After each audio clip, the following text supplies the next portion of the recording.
नमस्ते दोस्तों। आमतौर पर आपने देखा होगा कि लोग भगवान को कितने प्रेम और अपनेपन से पूजते हैं, लेकिन आज हम बात करने वाले हैं उन 5 देवी देवताओं के बारे में जिनकी पूजा भक्ति के साथ साथ डर की वजह से भी होती है। दरअसल दोस्तों, हमारे भारत में जंगल, गांव और पहाड़ों की गहराइयों में एक अलग ही दुनिया बसती है। यहाँ की कहानियां, रीति रिवाज और पूजा की परंपराएं ऐसी हैं कि तुम्बाड़ और कांतारा जैसी फिल्में भी फीकी पड़ जाएं। तुम्बाड़ में हमने हस्तर को देखा जो लालच का प्रतीक था, और कांतारा में भूत कोला के रोंगटे खड़े करने वाले रिचुअल्स को जो काफी रोमांचक थे। ये सभी कहानियां गांव कस्बों में आज भी चल रही कहानियों या परंपराओं पर आधारित थीं। रियल लाइफ में महाराष्ट्र, कर्नाटक, तमिलनाडु, उत्तराखंड और आंध्र प्रदेश के गांवों में आज भी ऐसी कई परंपराएं जिंदा हैं जिनके बारे में सुनकर आप हैरान रह जाएंगे।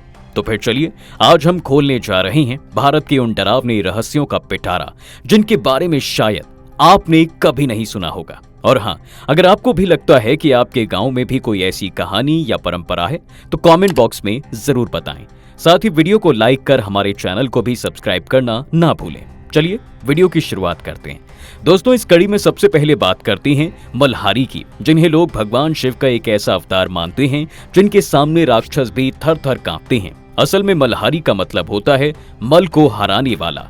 लेकिन ये मल कौन था? चलिए इसकी कहानी को समझते हैं। दरअसल प्राचीन काल में 2 राक्षस भाई थे, मल और मणि। इन दोनों ने ब्रह्मा जी की कठिन तपस्या की और बदले में अनलिमिटेड पावर और अमृतत्व का वरदान मांग लिया। लेकिन जैसे ही उन्हें ये वरदान मिला, दोनों ने धरती और स्वर्ग में हाहाकार मचा दिया। ऋषि, मुनि, साधारण लोग, यहाँ तक कि देवता भी इनके आतंक से परेशान हो गए। कोई रास्ता ना दिखा तो सभी ने महादेव की शरण ली, और तब महादेव ने लिया मार्तंड भैरव का रूप। 3 आंखें, माथे पर चमकता चांद, हल्दी से पुता शरीर और हाथ में चमकती तलवार, मानो सूरज खुद धरती पर उतर आया हो। और फिर जब नंदी पर सवार होकर अपनी सेना के साथ वो युद्ध में निकले तो कार्तिक मास की अमावस्या को शुरू हुआ एक ऐसा घमासान युद्ध जो 6 दिन तक चला, और आखिरकार मल और मणि ने हार मान ली। मणि को अपने गुनाहों का पछतावा था, तो उसने अपना सफेद घोड़ा महादेव को भेंट किया और उनके साथ रहने की इच्छा जताई। महादेव ने उसे माफ कर दिया।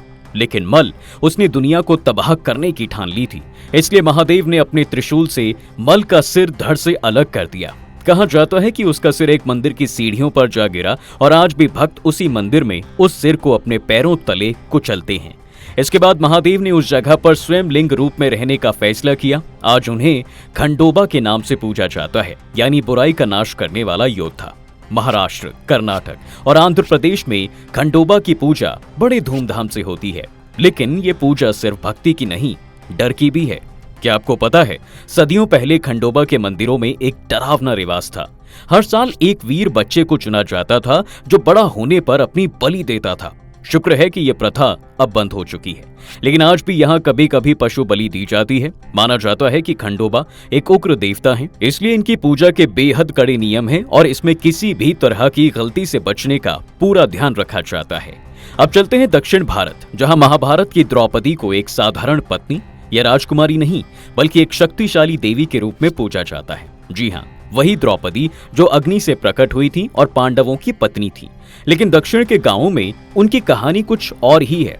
कहते हैं, जब पासे के खेल में पांडव हार गए और उन्हें जंगल भेज दिया गया, तब द्रौपदी के साथ जो अन्याय हुआ उसने उनके अंदर की शक्ति को जगा दिया। जंगल में रात के अंधेरे में वनवासी समुदायों को एक चमत्कार रोशनी दिखाई देती है। वहां एक विशाल पेड़ के नीचे द्रौपदी बैठी होती थी, लेकिन वो कोई साधारण स्त्री नहीं थी। लोग उन्हें एक विशाल शक्तिशाली देवी के रूप में देखते थे, जिसके सामने जंगल भी कांपता था। गांव वालों ने उनकी पूजा शुरू की और उन्हें मरियम का दर्जा दिया, यानी बारिश कराने वाली माँ, क्योंकि उनकी पूजा के बाद वहां की बंजर जमीन पर बारिश होने लगी। सूखी फसलें हरी भरी हो गईं और बीमारियां, खासकर चेचक, दूर हो गईं। आज तमिलनाडु और कर्नाटक के गांवों में मरियम की पूजा बड़े उत्सव के साथ होती है। रात में तेल के दीपक जलाए जाते हैं और लोग डर और श्रद्धा के साथ उनकी आराधना भी करते हैं। लेकिन दोस्तों, मरियम की पूजा में डर का तड़का भी है। लोग मानते हैं कि अगर उनकी पूजा में जरा सी भी गलती हुई तो उनका प्रकोप गांव पर भारी पड़ सकता है। अब बात करते हैं तमिलनाडु और केरल के गांव के रक्षक अय्यनार की। हर गांव के बाहर आपको उनकी विशाल मूर्ति मिलेगी, हाथ में तलवार, घनी मूछें, बड़ी बड़ी आंखें और उनके साथ एक सफेद घोड़ा। अय्यनार को गांव का चौकीदार माना जाता है, जो रात में जब सब सो रहे होते हैं तब गांव, फसलों और जानवरों की रक्षा करते हैं। हमारे पुराणों में अय्यनार को भगवान शिव और विष्णु की मोहिनी का अवतार का पुत्र बताया जाता है। उनका मतलब है कि विश्व का स्वामी। लोग मानते हैं कि उनके रहते कोई बुरी आत्मा गांव में घुस नहीं सकती, लेकिन उनकी पूजा का तरीका थोड़ा डरावना है। भक्त उन्हें बकरे और मुर्गे की बलि चढ़ाते हैं, और वो भी अय्यनार की तलवार से। दक्षिण भारत में लोग अय्यनार की पूजा भक्ति से कम डर से ज्यादा करते हैं। गांव वाले पारंपरिक कपड़े पहनकर, शरीर पर रंग लगाकर, तलवारों के साथ नृत्य करते हैं। ये उत्सव जितना भव्य है उतना ही रहस्यमय भी है। अब बात करते हैं नृत्य की, जिन्हें विनाश की देवी कहा जाता है। नृत्य का मतलब है धन और समृद्धि से रहित। उत्तर भारत में इन्हें देवी लक्ष्मी की बड़ी बहन अलक्ष्मी भी कहते हैं। वैदिक ग्रंथों में नृत्य को सभी रोगों और दुखों का कारण बताया गया है, लेकिन अगर उनकी सही तरीके से पूजा की जाए तो वो इनसे छुटकारा भी दिला सकती हैं। महाभारत में भी कहा गया है कि नृत्य अधर्म की पत्नी है और भय व मृत्यु उनके पुत्र हैं। ऋग्वेद के मुताबिक जो नृत्य के वश में आ जाता है वो एक गहरे कुएं में फंस जाता है, जहां से निकलना नामुमकिन है। लेकिन सवाल ये है, अगर नृत्य इतनी खतरनाक हैं तो उन्हें देवी का दर्जा क्यों? कुछ लोग मानते हैं कि लक्ष्मी और समृद्धि तक पहुंचने के लिए पहले नृत्य का प्रकोप सहना पड़ता ही है। आज नृत्य की पूजा लगभग खत्म हो चुकी है, लेकिन कुछ गांवों में उनका प्रभाव आज भी देखा जाता है। और अंत में अब बात करते हैं दोस्तों उत्तराखंड के मसाण के बारे में। वो प्रेत देवता जिनका नाम सुनते ही लोग डर से कांप उठते हैं। उत्तराखंड में हर कण कण में देवी देवताओं का वास माना जाता है, लेकिन यहाँ लोग जितना देवताओं को मानते हैं उतना ही भूत पिशाचों से भी डरते हैं। मसाण को उन युवकों की प्रेत आत्मा माना जाता है जो अप्राकृतिक मौत मरे हों। वो नदियों के संगम से लेकर जंगलों तक का अधिपति हैं।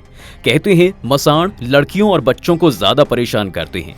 उनके प्रहार से इंसान बीमार पड़ जाता है, अनाप शनाप बोलने लगता है और दवाइयां भी बेअसर हो जाती हैं। लेकिन चौंकाने वाली बात यह है कि उत्तराखंड के कई इलाकों में मसाण के मंदिर भी हैं।